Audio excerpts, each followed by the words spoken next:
Welcome to Shanmugam IAS academy. இன்னைக்கு இந்தியாவின் முக்கியமான நதிகள் பற்றி தான் இன்னைக்கு பார்க்க போறோம். ஸோ ஃபர்ஸ்ட் இந்தியாவுடைய ஆறுகள் அதோடைய சிஸ்டம்ஸ் எப்படி இருக்கும் அப்படின்னா, ரெண்டு வகையா இந்தியாவுடைய ஆறுகளை பிரிக்கலாம். ஒன்று இமயமலை ஆறுகள், இன்னொன்று தீபகற்ப ஆறுகள்.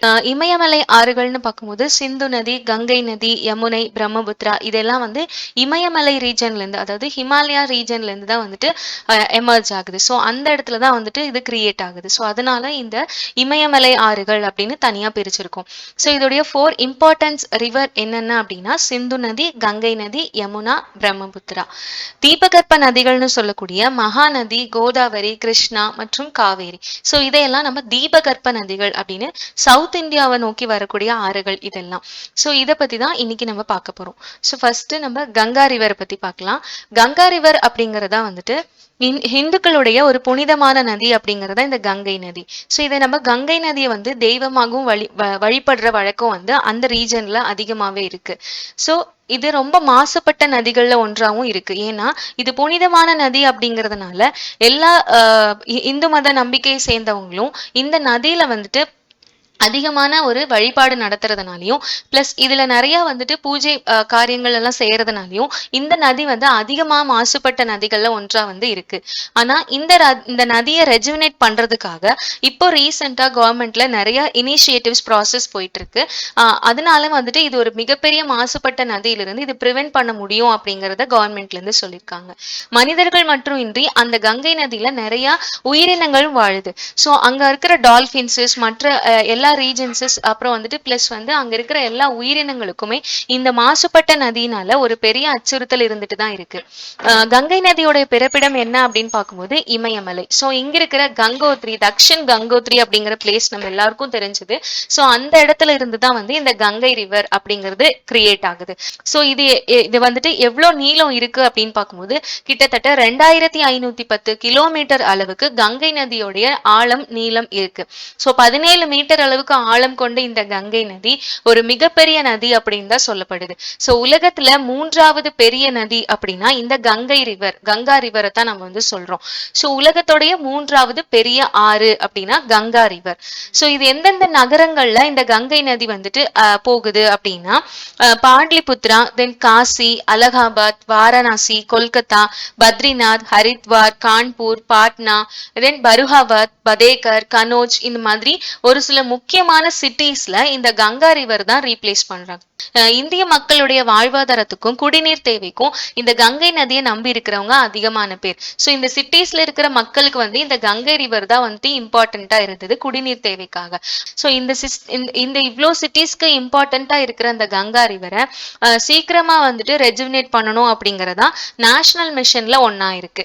சோ இது மேற்கு வங்கத்துல உலகின் மிகப்பெரிய டெல்டா அப்படிங்கறத உருவாக்கி இருக்கு. சோ டெல்டா ரீஜன் சொல்லக்கூடிய ஆற்றங்கரை ஓரமா இருக்கிற அந்த சிட்டிஸஸ் எல்லாமே நல்ல பசுமையானதா இருக்கும். சோ அப்படி பார்க்கும்போது உலகத்துல மிகப்பெரிய ஒரு டெல்டா ரீஜன் அப்படின்னா கண்டிப்பா வங்கதேசத்துல மேற்கு வங்காளத்துல இருக்கக்கூடிய சுந்தர்பன் ரீஜன் தான் சொல்லணும். சோ சுந்தர்பன் காடுகள் அப்படின்னு சொல்லுவோம், சுந்தரவன காடுகள் அப்படின்னு தமிழ் சொல்லுவோம். சோ இந்த சுந்தர்பன் டெல்டா ரீஜன்ஸ் கிரியேட் ஆகுறதுக்கு இம்பார்ட்டன்டான ரிவர் எது அப்படின்னு பார்க்கும்போது இந்த கங்கா ரிவர்.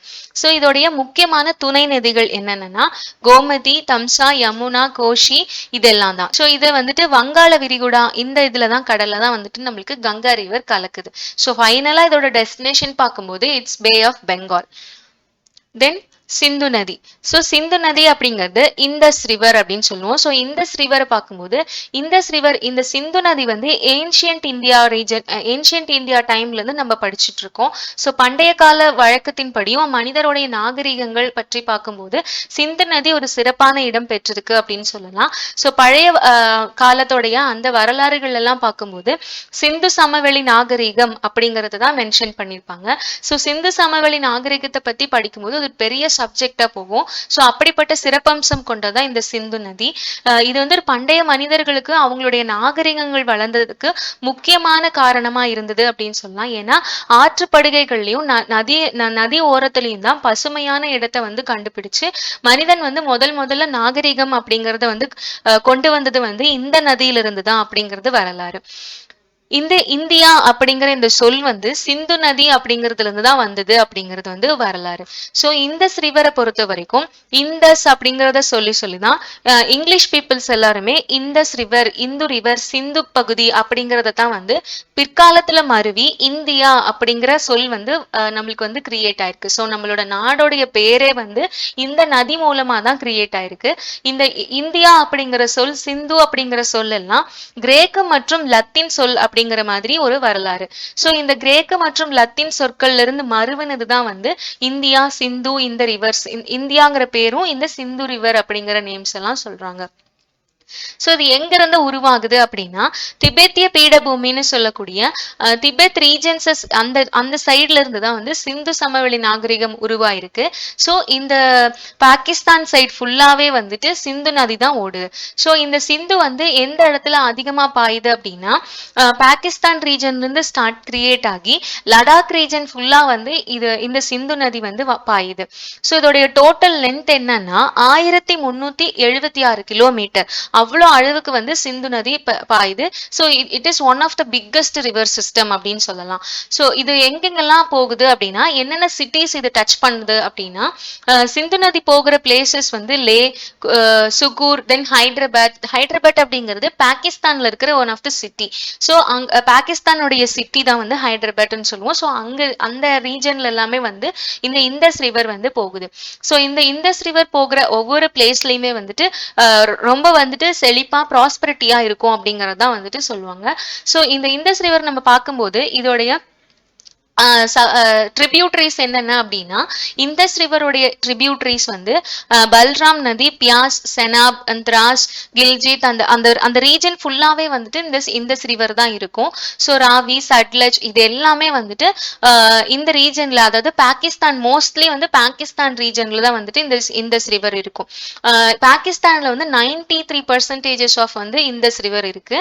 தென் இந்தியாவுக்கு பார்த்தோம்னா ஒன்லி 5% ஆஃப் ரிவர் தான். இந்தஸ் ரிவர் வந்து ஒன்லி 5% மட்டும்தான் வந்து பெனிஃபிட்டா இருக்கும். தென் சைனாக்கு வந்து ஒரு 2% மட்டும் பெனிஃபிட்டா இருக்கும். ஸோ அடுத்ததான் யமுனா. யமுனா ரிவர் பத்தி பார்க்கும்போது யமுனா அப்படிங்கிற அந்த நேமே வந்து ஒரு சமஸ்கிருத வேர்ட். ஸோ சான்ஸ்கிரிட் வேர்ட் அப்படிங்கிறதுனால இதோடைய மீனிங் என்னன்னு பார்த்தோம்னா யமா அப்படிங்கிறது வந்து இரட்டை அப்படின்னு பொருள். ஸோ டபுள் அப்படிங்கறதா இதோடைய மீனிங்.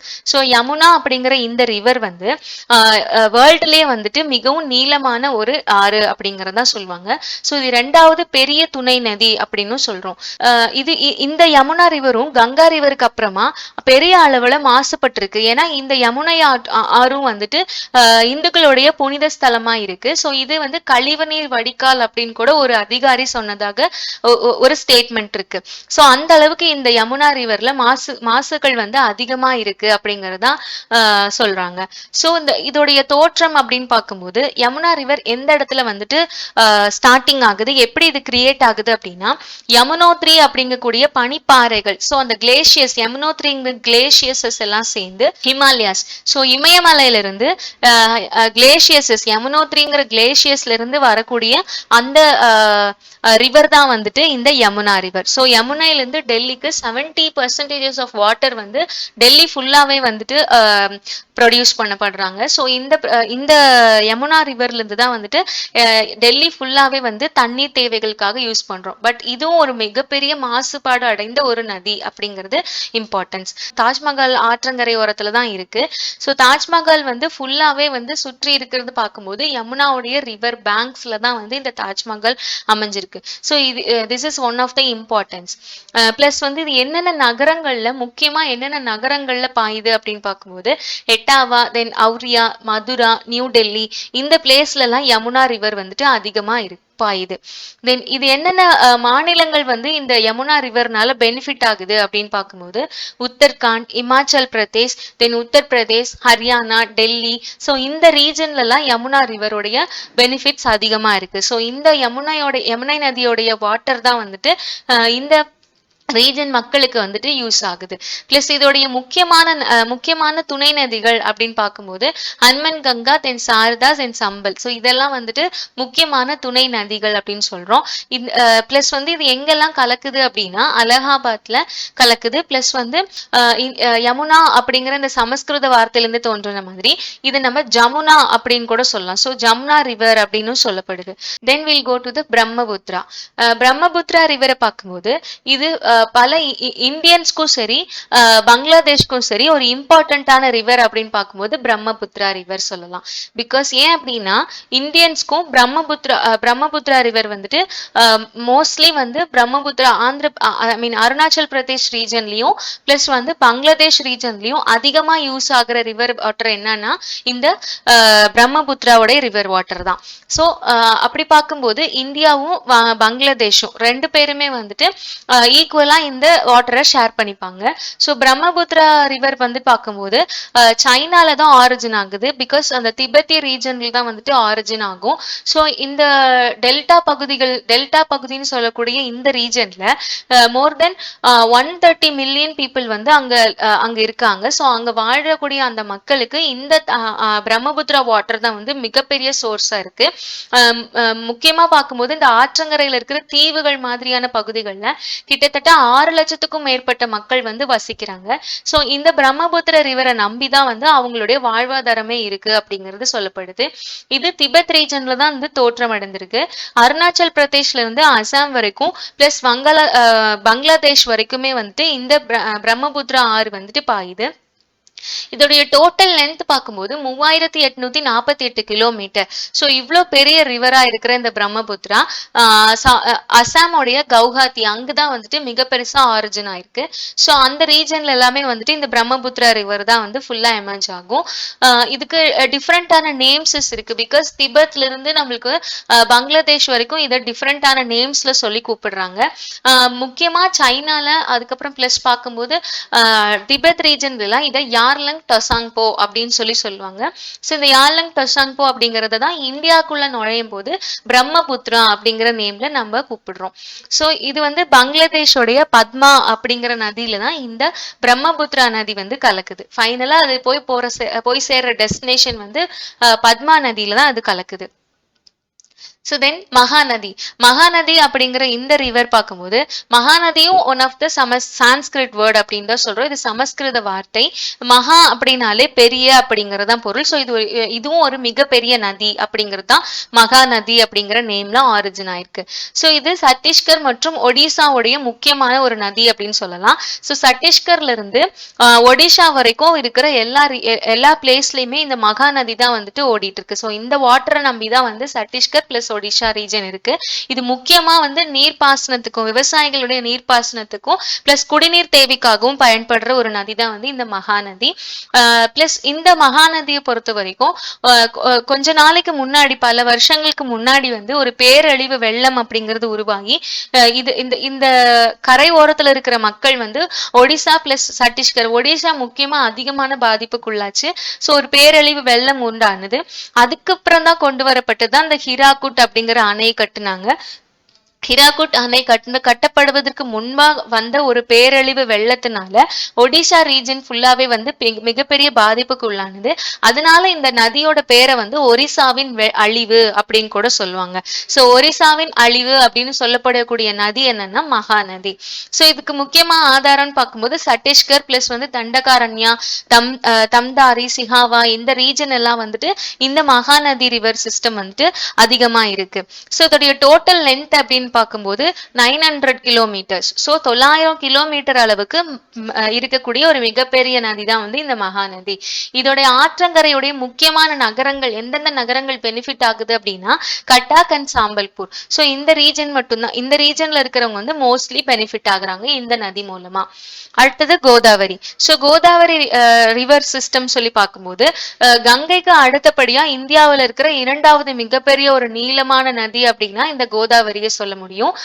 இந்த நதி வந்து பல ஆயிரம் ஆண்டுகளுக்கு முன்பு இந்து மத நூல்கள் எல்லாமே இந்த ரிவரை வந்துட்டு மென்ஷன் பண்ணிருக்காங்க. ஸோ இதுல நிறைய கல்ச்சரல் டிஃப்ரென்சஸ், அப்புறம் வந்துட்டு இந்த ஏரியால வந்துட்டு இருக்கக்கூடிய இந்து மத நம்பிக்கைகள் அப்படிங்கிறது வந்து அதிகமாவே இருக்கு. ஸோ அதனால கோதாவரி ரிவர் வந்து ரொம்ப சிறப்பம்சம் வாய்ந்ததா கருதப்படுகிறது. இது ஆற்றங்கரையில் இருக்கக்கூடிய இந்த நகரங்கள் வந்துட்டு மிகவும் வளமுள்ளதாக இருக்கு அப்படின்னு சொல்லப்படுது. என்னென்ன நகரங்கள் அப்படி இருக்கு அப்படின்னு பார்க்கும்போது ராஜமுந்திரி, நாசிக், நிசாமாபாத், ஸோ இந்த ரீஜன் மகாராஷ்டிராவுடைய பாதி பகுதிகள்லயும் பிளஸ் வந்துட்டு ஹைதராபாத், தெலுங்கானா இந்த ரீஜன்ஸஸ். ஸோ ஆந்திர பிரதேஷோடைய ஒரு சில பகுதிகள் வந்துட்டு இந்த கோதாவரி ரிவர்னால பெனிஃபிட் ஆகுது. ஸோ மகாராஷ்டிரா, தெலுங்கானா, சத்தீஸ்கர், தென் ஆந்திர பிரதேஷ், ஸோ இந்த ரீஜன்ஸஸ் இந்த ஸ்டேட் எல்லாமே கோதாவரி ரிவருக்கு வந்து பெனிஃபிட்டா இருக்கு. பிளஸ் வந்து இந்த இதோடைய மிகப்பெரிய அணை அப்படின்னு சொல்லலாம். ஏன்னா கங்காபூர் அணை, ஸ்ரீராம் சாகர் அணை, ஸோ இந்த ரெண்டு அணைகளுமே வந்து இந்த கோதாவரி ரிவருக்காக கொண்டு வரப்பட்ட ஒரு மிகப்பெரிய டேம் சிஸ்டம். அழிந்து வரக்கூடிய ஆலிவ் ரிட்லி டர்டைல்ஸ் சொல்லக்கூடிய ஆலிவ் ரிட்லி கடல் ஆமைகள். ஸோ இந்த ஆமைகள் வந்து முக்கியமா இந்த கோதாவரியுடைய ஆற்று படுகைகள்ல தான் வந்து கூடு கட்டி அது இனப்பெருக்கம் பண்ணுகிறதுக்கான ஒரு பெஸ்ட் பிளேஸா சூஸ் பண்ணிருக்கு அப்படிங்கிறது வந்து ரிசர்ச் பண்ணிருக்காங்க. ஸோ இந்த கோதாவரியோட ரிவர் சிஸ்டம் வந்துட்டு ஆலிவ் ரிட்லி டர்டைல்ஸோடைய பிரீடிங்க்கு ஒரு இம்பார்ட்டன்டான ஒரு ரிவர் சிஸ்டமா இருக்கு. இதோடைய ஃபைனல் டெஸ்டினேஷன் எங்க இருக்கும் அப்படின்னு பார்க்கும்போது வங்காள விரிகுடா, சோ பே ஆஃப் பெங்கால்ல தான் வந்து கோதாவரி ரிவர் கலக்குது. கிருஷ்ணா ரிவர் பார்க்கும்போது ஸோ நெக்ஸ்ட் வந்து கிருஷ்ணா ரிவரை பொறுத்த வரைக்கும் இந்த கிருஷ்ணா ரிவரை வந்துட்டு கிருஷ்ணவேணி அப்படின்னு கூட சொல்றாங்க. ஸோ அந்த லோக்கல்ல இருக்கிற பீப்புள்ஸ் எல்லாமே கிருஷ்ணவேணி ரிவர் அப்படின்னு சொல்றாங்க. ஸோ இந்த கிருஷ்ணா ரிவரை பொறுத்த வரைக்கும் இந்தியாவில் இருக்கிற ஒரு 4th பிக்கஸ்ட் ரிவர் அப்படின்னு சொல்லலாம். பிகாஸ் கங்கை, கோதாவரி, பிரம்மபுத்திராக்கு அப்புறமா கிருஷ்ணா நதி தான் வந்து ஒரு இம்பார்ட்டன்டான நதி, மிகப்பெரிய நதி. ஸோ 4வது ஒரு பெரிய நதி. இது எங்க உருவாகுது அப்படின்னு பார்க்கும்போது மகாபலேஸ்வர் அப்படின்னு சொல்லக்கூடிய மகாராஷ்டிரா இருக்கிற ஒரு பிளேஸ்ல தான் வந்து இது ஆரிஜின் ஆகுது. இதோட டோட்டல் லென்த் பார்க்கும்போது 1400 கிலோமீட்டர். ஆந்திரா இது வந்து விஜயவாடா பிளஸ் வந்து கொன்யா அப்படிங்கிற மகாராஷ்டிரால இருக்கிற ஒரு பிளேசஸ் எல்லாமே வந்துட்டு இந்த ரிவர்னால ரொம்ப பெனிஃபிட் ஆகுது. இதோடைய துணை நதிகள் அப்படின்னு பார்க்கும்போது பீமா, பலேரு, மலப்பிரபா, துங்கபத்ரா, ஸோ இந்த ரிவர் சிஸ்டம்ஸ் எல்லாமே வந்து கிருஷ்ணாவுடைய ட்ரிபியூட்டரிஸ் அப்படின்னு சொல்லலாம். கிருஷ்ணா ரிவரை வந்துட்டு பேஸ் பண்ணி ஒரு சில டேம்ஸ் வந்து பில்ட் பண்ணிருக்காங்க. அது என்னென்ன டேம்ஸ் அப்படின்னா ரொம்ப ஃபேமஸான நாகார்ஜுன சாகர் டேம் பிளஸ் தோம் டேம் பிளஸ் நாராயண்பூர் டேம், இது எல்லாமே வந்துட்டு கிருஷ்ணா ரிவரை பேஸ் பண்ணி கட்டப்பட்ட ஒரு அணைகள் தான். ஸோ இந்த டேம்ஸ் எல்லாமே இம்பார்ட்டன்டான டேம்ஸ். ஸோ இந்த கிருஷ்ணா ரிவரும் one of the delta place அப்படின்னு சொல்லலாம். ஸோ டெல்டா இந்திய நதியின் டெல்டா இந்தியாவின் மிக வளமான பகுதிகளில் இதுவும் ஒரு முக்கியமான ஒரு ரிவர் சிஸ்டம். இதுக்கு முக்கியமா சொல்லணும் அப்படின்னா பண்டைய சாத்வாகனா மற்றும் ரக்ஷ்வா சூரிய வம்ச மன்னர்களுடைய தாயகமா இருந்தது அப்படின்னு இந்த ரிவர் சிஸ்டம் சொல்றாங்க. ஸோ அந்த மன்னர்களுடைய வம்சத்துக்கு யூஸ் ஆகுற மாதிரியான இந்த ரிவர் சிஸ்டம் வந்து அவங்களுடைய ஆட்சி காலத்துல கிருஷ்ணா ரிவர் ரொம்ப இம்பார்ட்டன்டான ரிவரா கருதப்பட்டது. ஸோ விஜயவாடா கிருஷ்ணா நதிக்கரையில இருக்கிறதுனால இது ஒரு மிகப்பெரிய நகரமா உருவாகிறதுக்கு இந்த கிருஷ்ணா ரிவர் தான் வந்து ரொம்ப ஹெல்ப்ஃபுல்லா இருந்தது. ஸோ இந்த கிருஷ்ணா ரிவரும் வந்துட்டு எங்க போய் ஃபைனலா அதோட டெஸ்டினேஷன் முடியுது அப்படின்னா வங்காள விரிகுடால தான் இணையுது. ஸோ பே ஆஃப் பெங்கால்ல தான் இந்த கிருஷ்ணா ரிவரும் போய் கலக்குது அப்படிங்கறதா இம்பார்ட்டன்ஸ். தென் ஃபைனலா காவிரி ரிவர். ஸோ இந்த காவிரி ஆறு வந்துட்டு நிறைய பெனிஃபிட்ஸ் இருக்கு. நிறைய சிட்டிஸ் வந்து இந்த காவிரி ரிவர்னால பெனிஃபிட் ஆகுது. முக்கியமா தமிழ்நாடுக்கு அதிகமான பெனிஃபிட்டேஷன் இருக்கு. ஆனாலும் கூட இது வந்து கர்நாடகால தான் உருவாகுது. கர்நாடகால இருக்கிற குடகு அப்படிங்கிற மாவட்டத்துல தான் வந்து காவிரி உருவாகுது. கூர்க் ரீஜன்ல தான் காவிரி உருவாகுது அப்படிங்கிறது எல்லாத்துக்கும் தெரிஞ்ச விஷயம். ஸோ முதன்மையான பயன்பாடுகள் அப்படின்னு பார்க்கும்போது தென்னிந்தியால முக்கியமா காவிரி ரிவரை தான் பாசனத்துக்கு நம்பியிருக்காங்க. பிளஸ் வீட்டு உபயோகத்துக்காகவும் குடிநீர் தேவைக்காகவும் பிளஸ் மின்சார உற்பத்திக்காகவும் இந்த காவிரி ரிவரை தான் நம்பியிருக்காங்க. ஸோ இது வந்து தலக்காவிரி அப்படிங்கிற பிளேஸ்ல தான் வந்துட்டு முக்கியமா ஆரிஜின் ஆகுது. மேற்கு தொடர்ச்சி மலையில தான் ஆரிஜின் ஆகுது. ஸோ அதோட முக்கியமான துணை நதிகள் அப்படின்னு பார்க்கும்போது ஹாரங்கி, ஹேமாவதி, கபினி, பவானி, லக்ஷ்மண தீர்த்தா, நொய்யல் மற்றும் அர்க்காவதி. ஸோ இதெல்லாம் வந்துட்டு காவிரி ரிவருடைய ஒரு துணை நதிகள். ட்ரிபியூட்டரிஸ் வந்து காவிரி ரிவருக்கு நிறைய இருக்கு. ஸோ இதோடைய ஆற்றங்கரையில் இருக்கிற முக்கியமான நகரங்கள் அப்படின்னு பார்க்கும்போது ஆற்றுப்படுகைகள்ல முக்கியமா நகரங்கள் உருவாக்கப்படும். ஸோ அப்படி உருவான நகரங்கள் என்னன்னா குஷால் நகர், இது மைசூருடைய வடக்கு புறநகர் பகுதிகள், ஸ்ரீரங்கப்பட்டனா, தென் தமிழ்நாடுல பார்க்கும்போது கரூர், திருச்சிராப்பள்ளி, கும்பகோணம், மயிலாடுதுறை, பூம்புகார், இந்த நகரங்கள் எல்லாமே காவிரியோடைய டெல்டா பாசன டெல்டா நகரங்கள் அப்படின்னு சொல்லப்படுது. ஸோ காவிரி ரிவர் தான் ரொம்ப இம்பார்ட்டண்டா இருக்கு இந்த நகரங்களுடைய வளர்ச்சிக்கு. ஸோ காவிரி ரிவருடைய டோட்டல் லென்த் என்னன்னு பார்க்கும்போது 805 கிலோமீட்டர். ஸோ கிட்டத்தட்ட 805 கிலோமீட்டர் அளவுக்கு ஒரு பெரிய ரிவர் தான் வந்து காவிரி ரிவர். ஸோ இது வந்து கர்நாடகால ஸ்டார்ட் பண்ணி தமிழ்நாடுடைய இந்த region, that means Nagapattinam, Kumbakonam, Mayiladuthurai, Poompuhar, இந்த ரீஜன் எல்லாமே வந்துட்டு டெல்டா மாவட்டங்கள்னு சொல்லக்கூடிய இந்த திருத்துறைப்பூண்டி, இது எல்லாமே வந்துட்டு காவிரி ரிவர்னால பெனிஃபிட் ஆகுற ஒரு சில சிட்டிஸ்.